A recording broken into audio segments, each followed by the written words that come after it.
Hello, do you remember what book I said we were going to read today? Today we're going to read a book called Amazing Grace. The author of Amazing Grace is Mary Hoffman and the illustrator is Caroline Binch. What do you think is going to happen in Amazing Grace? Have a think. Grace was a girl who loved stories. She didn't mind if they were read to her, or told to her, or made up in her own head.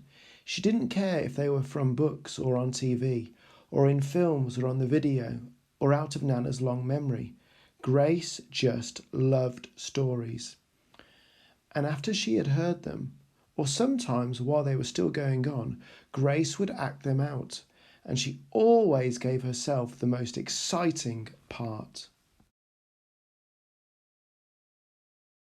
Grace went into battle as Joan of Arc and wove a wicked web as Anansi the Spider-Man. She hid inside the wooden horse at the gates of Troy.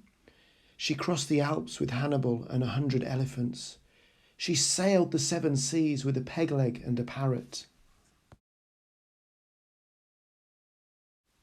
She was Hiawatha, sitting by the shining big sea water, and Mowgli in the back garden jungle.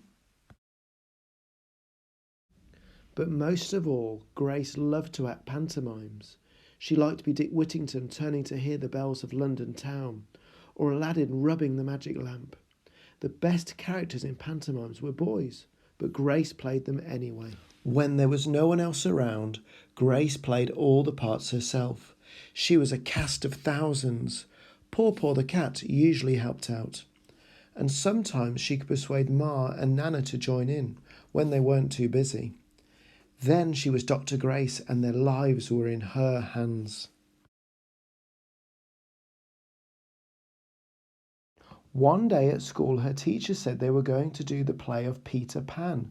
Grace put up her hand to be Peter Pan.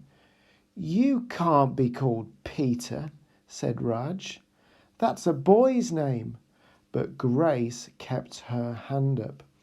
"You can't be Peter Pan," whispered Natalie. "He wasn't black." But Grace kept her hand up. "All right," said the teacher. "Lots of you want to be Peter Pan, so we'll have to have auditions. We'll choose the parts next Monday." When Grace got home, she seemed rather sad. "What's the matter?" asked Ma. "Raj said I couldn't be Peter Pan because I'm a girl." "That just shows all Raj knows about it," said Ma. "Peter Pan is always a girl." Grace cheered up. Then later she remembered something else.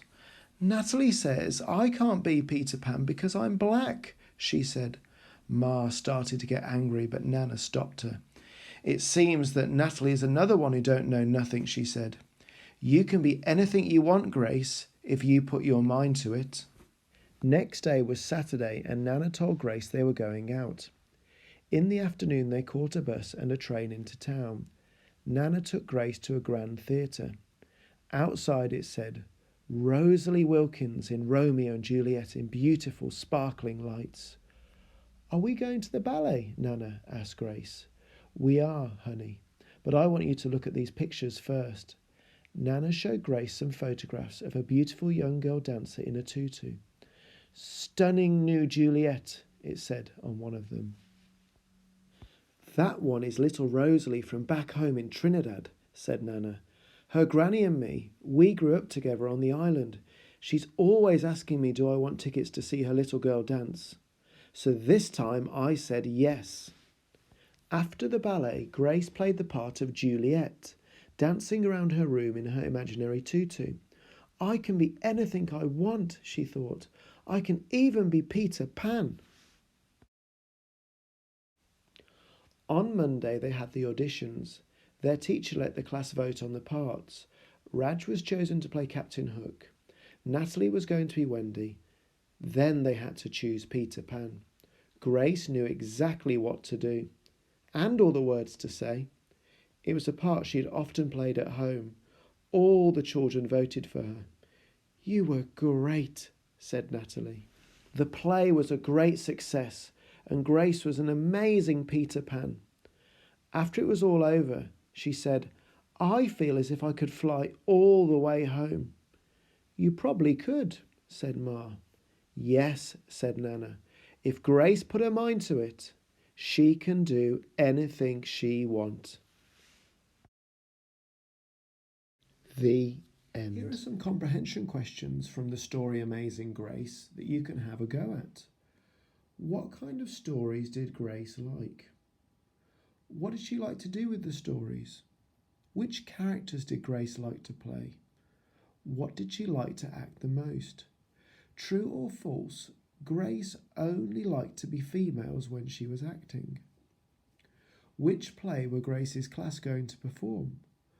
What did Raj and Natalie say about Grace wanting to be Peter Pan? How did they decide who was going to be Peter Pan? What did Nana do to help inspire Grace? Did it work? In the class play, who played Captain Hook, Wendy, and Peter Pan? What did Grace learn? Have a go at these questions and then please post your answers on either the Clifton Twitter page or my Twitter page. Thank you so much for listening and have a wonderful day. Tomorrow we're going to look at some of the characters that Grace pretended to be, as well as some of the stories that Grace pretended to be in, because some of them I didn't know, so I thought it'd be really interesting to find out more about them. I'll see you tomorrow. Bye-bye.